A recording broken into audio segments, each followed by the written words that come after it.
Can you two please do a lengthy historical talk about the Habsburgs? Please. No, Why, you don't like the Habsburgs? I love the Habsburgs. I'll give you a short sketch. I can't give you a lengthy one, but I'll give you Oh, a short one. okay, good enough. All right. The Habsburgs started out in the 900s, that is to say, the earliest known of them we know, showed up in the 900s in Switzerland in the person of a fellow called Guntram the Rich. Now, one of his descendants married a descendant of the female line of Charlemagne. And they, in turn, got a hold of a castle in a part of Switzerland called Aargau. And the name of that castle was Habsburg, Hawk's Castle. Mm. But as you can guess, it was corrupted to Habsburg. And that's where they come from. Now, the first Habsburgs were basically small lords in Switzerland. But then a funny thing happened. In the 1200s, they were allies of the House of Hohenstaufen. And in the 1200s, the people who had been running Austria, the eastern march of the empire, a family called Babenberg, died out. So the Habsburgs were assigned Austria by the Hohenstaufen emperor. And they took over. And they, bit by bit, acquired more territory, usually through marriage. And this has been the hallmark of the Habsburgs ever since. There's a saying in Latin, let other nations make war. You, O happy Austria, marry. Okay. And it Well, certainly worked out that way because various Habsburgs married various heiresses. So they acquired Bohemia, Hungary, and then they hit the jackpot when Emperor Maximilian, who in the 1300s, Rudolph I became the Holy Roman Emperor, the first Habsburg to assume the crown. And after 13 something, they were all Habsburgs. The Burgundian inheritance came to Maximilian, Emperor Maximilian, when he married the daughter of the last Duke of Burgundy. Well, this fellow ruled what are now Belgium and the Netherlands, Luxembourg, Lorraine, and Alsace, a huge chunk of territory in what's now France, Germany, and the Low Countries. So that came to them. Well, Maximilian had a son who was very handsome, and so he was called Philip the Handsome. Meanwhile, in Spain, Ferdinand and Isabella, through their marriage, had united Aragon and Castile into Spain, and they'd also beaten the Moors and taken over Granada. Well, they had a daughter named Juana. Now, Juana had a little problem. She was cray-cray. uh-oh. So they named her Juana la Loca. That's how she's known in Spanish history. But Juana la Loca married Maximilian's son, Philip the Handsome. And they in turn had a son. This man he inherited the Holy Roman Empire and the Spanish Empire, which by now was going into Mexico, Cuba, Peru, the Philippines. He was called Charles I, King of Spain, but then when he became Holy Roman Emperor, Charles V. And he was the first man on whose empire the sun never set. Mm. And it's because of him that the double-headed eagle, which was the symbol of the Holy Roman Empire, of the Roman Empire, used it. The Serbs used it. Anybody with any connection to the Roman Empire used the double eagle, which is interpreted in different ways. Church and state, east and west, there are different explanations for the double eagle. The eagle has two heads. Anyway, so Charles V ruled an empire over which the sun never set. But oh, how he had to fight for it. The nascent Protestant revolt, the Ottoman Turks, the French, he was always fighting. And it was too much, and it ground him into the dirt, really.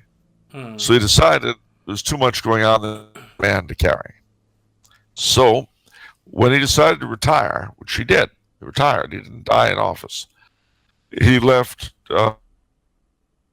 and He the left what? Burgundian Spain Oh. and the Spanish Empire in the New World and the uh, Burgundian inheritance to his son Philip. To his brother Maximilian II, he left the Holy Roman Empire and Austria and Hungary. So that was the beginning of the division into the two branches, the Austrian Habsburgs and the Spanish Habsburgs. But they stayed very, very close. That's why here in Vienna, the Spanish writing school is in the palace, and why the etiquette of the court was called Spanish etiquette, because it was very much like that. Similarly, the Order of the Golden Fleece, which is the great order of knighthood that the Dukes of Burgundy originated, has both Austrian and Spanish branches. Same thing. There's a lot of things like that. But what should happen? But that the two branches of the House of Habsburg bobbled merrily along until the Spanish house had a problem. The problem was that the king was not heirs; he was childless. So the question was, would the throne of Spain, when he died, go to the Archduke Charles, who would one day be emperor, or would it go instead to the grandson of his cousin Louis XIV of France?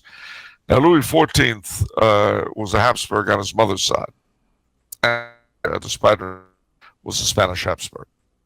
So the real question then is that if Spain and its empire fell to France, the French would be unquestionably the most powerful nation in Europe. If it fell to Austria, same. So the result, the king left his territories to Louis XIV's grandson, Philip, and he assumed the crown of Spain. Austria declared war, and the result was what was called the War of Spanish Succession, which in our country is called Queen Anne's War, because it was a world war. The previous conflict between Louis XIV and the other European powers, the War of the Grand Alliance, which went from 1687 to 16 something, that was called King William's War in America, and it was the First World War, because it was fought in Europe, it was fought in the Americas, it was fought in India, it was fought in Africa, it was fought on the high seas. Well, the same was also true of the War of Spanish Succession, Queen Anne's War. It was another world war. That's why I always say World War I or World War II. It's actually not real, not true. Interesting. These were world wars. And mind you, they were world wars in the days of sail. When, the last battle of the American, which ended up as a world war, was actually fought in India. Really? How is that? Yeah. Well, because the American Revolution, once France, Spain, and the Netherlands got into it, became a world war. And the British fought the Spanish, the French, and the Dutch on the high seas, in India, in Africa, in Asia, in the Caribbean. And so the last battle fought in the American Revolution was not Yorktown, India. How did the Netherlands get into it? Well, the Netherlands got into it because the Dutch, who loved making money, they recognized the Americans as a sovereign country, so they could trade from their major West Indian trading post of St. Eustatius. And they made a lot of money for the Americans, because you can imagine the British were keen to try to choke off the rebel commerce and shipping. And here was this big, rich port where American ships came and went and bought up stuff and sold stuff. So to try to choke off the rebel economy, the British took St. Eustatius. The Dutch declared war. Wow. And the Spanish had got into the war because they were allies of the French. And the French went into the war for reasons we know. So Uh, getting back to the Habsburgs, when that war ended, the Italian possessions of Spain and the Netherlands, which by this time was pretty much what are now called Belgium, or Austria. But Spain retained all of her colonies outside Europe. And Philip V, as he became of Spain, had to swear that he wants the throne of France for himself and his descendants, with the proviso that France and Spain would never be one country with one king. It was because of that renunciation that some people claim that the senior line of the House of Bourbon today is ineligible to sit on the throne of France. But because they're not eligible to sit on the throne of Spain because of another renunciation by another ancestor, that seems kind of a specious argument. Anyway, it doesn't matter. Let's get back to the Habsburgs. All right, yeah. So the Archduke Charles had been foiled in his attempt to become King of Spain, but he did pick up Belgium and Milan and places like that. And he eventually became Emperor of Austria. But he had a problem. He only had a daughter who was married to the Duke of Lorraine. So he all over the place, getting various involved people, both inside and outside his country, to sign off on his daughter, Maria Theresia, becoming his successor. Well, this was called the Pragmatic Sanction. They all signed it, but as soon as the old man was dead, they came in for the kill. But they didn't reckon with how tough Maria Theresia was. Oh, yeah? Tough. She was tough. So much so that she went to Budapest, not in Budapest, but Pressburg, Pushon, Bratislava, now the Slovak capital, which was then the Hungarian capital. And she stood up before the Hungarian nobles carrying her infant son, and she demanded their fealty and loyalty against the many peoples who were invading. And they were so impressed by it, they all stood up and drew their swords and shrieked in Latin, "Long live Maria Theresia, our king!" Just because she held her son with her? And because she was so brave and wonderful. So they voted her a man. Wow, she was ahead of her time there. Well, I was going to say, we moderns should be able to understand this. She's self-identified, at least as far as Hungary was concerned. So she, that became what was called the War of Austrian Succession. In this country, King George's War, because it was another world war. The French were allied with the Prussians, the British with the Austrians. Then came, that war ended, and then came what was called the Great Revolution in diplomacy. France and Austria allied, and Britain and Prussia allied. So instead of the two major Catholic, major Protestant powers being aligned to the other religion, they were aligned with each other. And the seal of this was the daughter of Maria Theresia, Maria Antonia, married the Dauphin, the heir to the French throne. She went to France, became known as Marie Antoinette. So, we know what happened then. Now, the Maria Theresia died. Her son, who was my least favorite Habsburg, became emperor, Joseph II. He was the emperor under Mozart, if you remember the film Amadeus. I do remember that, but I don't remember the emperor. Well, he was played by the same guy that played Criswell in Ed Wood. Okay, I know him. Okay. And he was the teacher in... he's in a lot. That actor's in a lot. He's in Ferris Bueller's Day Off. He's a principal. Yeah, that's the one, Ferris Bueller's Day Off. So, he, kind of an odd guy, but anyway, the long and the short of it is that the French Revolution occurred, as you know, and Marie Antoinette and Louis XVI lost their lives. Meanwhile, Austria joined the coalition against the revolution. Eventually, a man rose to power in France named Napoleon Bonaparte. And eventually he decided he wanted to be an emperor. Now, he already had a wife named Josephine, and she had been crowned empress alongside him as emperor.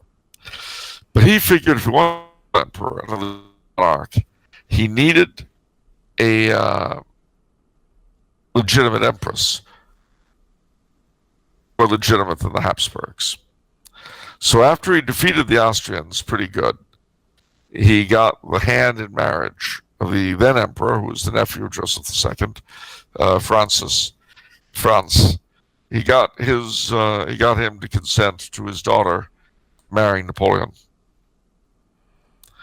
and she gave birth to Napoleon II. But as you know, Napoleon was defeated. His wife broke with him and took her son back to Vienna, where he was raised as his grandfather's grandson, the Duke of Reichstadt. And then he died at an early age. He was only, I think, 32 when he died. And the claim to Bonaparte's empire went to his cousin, who later would take power in France as Napoleon III. But in Austria, something funny had happened. You remember the Holy Roman Empire? Yes.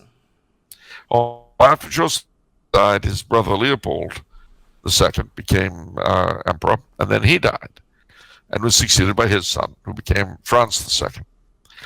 Well, in 1804, Napoleon made himself emperor and then declared that he would be the protector of the Federation of the Rhine, to establish itself. Well, Franz could read the writing on the wall, and he realized that the Holy Roman Empire was going to become a nothing soon.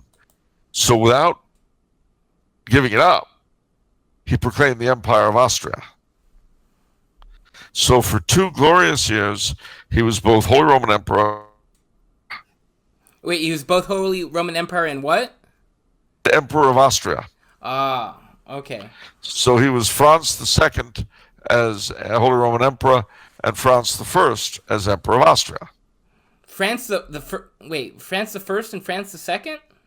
Here at the same time. Okay. Because he was Franz I as Emperor of Austria and the first Emperor of Austria of any name, but Franz II as Holy Roman Emperor. Okay. Well, then, in 1806, this Confederation of the Rhine thing gets going, and the German states begin joining it. Napoleon and Franz II was afraid that Napoleon would compel him to give up the Holy Roman emperorship to him. So he abdicated it and absolved all of his remaining subjects of their allegiance to him as Holy Roman Emperor. Now, herein is one of history's fun little factoids. Okay. In reality, he didn't have the right to dissolve the Holy Roman Empire, although it was a shadow by that time. He didn't have the right. He could abdicate it, but he couldn't abolish it. And if one of the electors of the empire didn't want to recognize, he didn't have to. In fact, until 1815, the British did not recognize the dissolution of the Holy Roman Empire. And you could say, well, gee, why would they care? Well, the answer is that the King of England was also the elector of Hanover. Okay. And so he had a right to vote in the imperial election, you see. Okay. So in law, the argument could be made that the empire is simply in another interregnum. What is that? An interregnum? An interregnum is a period between rulers. Ah, okay. So, for instance, the argument was made that initially there was, in the West, there was an interregnum between the abdication of Romulus Augustulus in 476 and the coronation of Charlemagne in 800. So, okay, so we're just in a transitional period, waiting for the next Holy Roman Emperor. You bet. Now, the argument could also be made that there was an interregnum in the East between 1453, when Blessed Constantine XI was killed by the Turks, and whenever the first Russian Tsar who claimed the title, I think it was Ivan III, I could be wrong, claimed to be Tsar of all the Russias in succession to present him. Okay. So, but from those two little weird things, the Russian and Austrian empires both used the double eagle, the gold and black colors. Oh, they had all that in common. So you may say that in a sense, Russia and Austria represented the two eastern and western ends of the empire. It's a bit of a stretch, but the law can be stretched all the way out. If you don't believe me, look at the Supreme Court. Anyway, Okay. as we will in a bit. So we're coming to the end of our story, though, because Franz the Second did not live forever, or Franz the First, as we have to call him now. In 1832, I think it was, or 36, whenever it was, he died. It's the 1830s. And he was succeeded by his son, Ferdinand. Ferdinand was a nice man, but he wasn't the brightest guy. And when the revolutions of 1848 broke out, he simply was not in a position to do anything with it. So the family prevailed upon him to abdicate, and he was succeeded by his 19-year-old nephew. Oh, stay awake, stay awake. This lesson's almost over. Yeah. His 19-year-old nephew was Franz Joseph. He assumed the throne in 1848 in the middle of a revolution and died in the midst of World War I in 1916. And his great-nephew, the Blessed Emperor Charles, succeeded him, and then 2 years later was forced out by the Allies. His son, he died in 1922 in the odor of sanctity. His son was the Archduke Otto, whom I had the privilege to know somewhat. And he died in 2011, was given a big state funeral in Austria as though he'd been the reigning emperor. You can see it online. And was duly succeeded in all of his claims, etc., by the Archduke Karl, de jure Emperor of Austria, King of Hungary, King of Bohemia, Slovakia, Croatia, Slovenia, and all those other great places. King of Jerusalem, Wow. should be Holy Roman Emperor. Wow. So, there you go. A short sketch of the House of Habsburg.